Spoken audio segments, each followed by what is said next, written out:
Assalomu alaykum yaxshi bolajonlar. Bugun sizlar bilan Suroqaning qumga botgan ulovi haqidagi hikoyani davomini birgalikda tinglaymiz.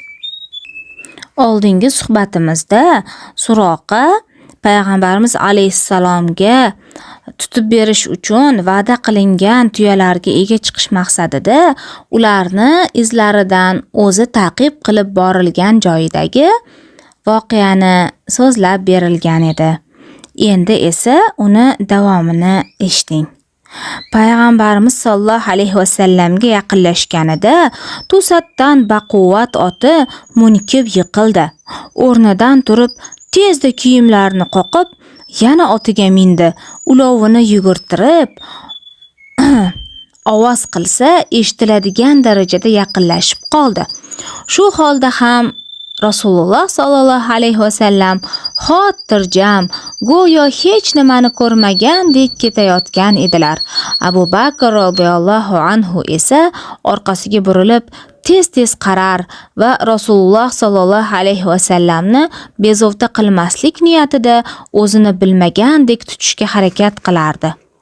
Shu paytning o'zida birdaniga endi mukofotga egalik qildim deya o'zini ishontirgan Suroqaning oti tizzasigacha qumga botib ketdi. U otini qamchilab joyidan jildirishga urindi, ammo joni azobda qolgan jonivorning oyoqlari qumdan chiqar-chiqmas chang-to'zon ko'tarilib, ko'zlari hech narsani ko'rmay qoldi. Shum niyati g'alati yo'sinda barbod bo'lganidan qattiq vahimaga tushgan Suroqa yordam so'rab payg'ambarimiz alayhissalomni chaqirdi.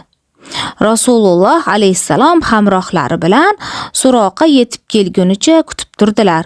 U mushriklarning yovuz niyatlarini, Rasulullohni tutish uchun hamma choralarni ishga solishayotganini, hatto pul sarflashayotganini ham aytib berdi va yonidagi oziq-ovqat bilan yo'lga kerakli narsalarni ularga hadya qilmoqchi bo'ldi. Bizga narsalaring kerak emas dedilar payg'ambar alayhissalom. Faqat quvlab kelayotganlarga bizni ko'rmadim desang bo'ldi, dedi Abdulloh ibn Urayqit. Suroqa omonlik xati so'ragan edi. Rasululloh alayhissalom Abu Bakr roziyallohu anhu ga yozib berishni buyurdilar.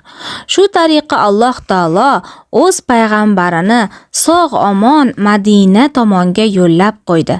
Madinaliklar Rasululloh sallallohu alayhi vasallamning kelayotganlaridan xabar topib, har kuni Harraga qora toshli soy bo'yiga chiqishardi va quyosh tikka kelgandagina qaytib ketishardi. Shunday kunlarning birida bir yahudiy payg'ambarimiz alayhissalomning olisdan elas ko'rinayotganlarini xabar berib, "Hay arab jamoasi, sizlar kutayotgan payg'ambaringlar kelyapti" deya qichqirdi. Ansorlar apil-tapil soy bo'yiga yugurib, Rasululloh sallallohu alayhi vasallamning yo'llariga peshvoz chiqishdi.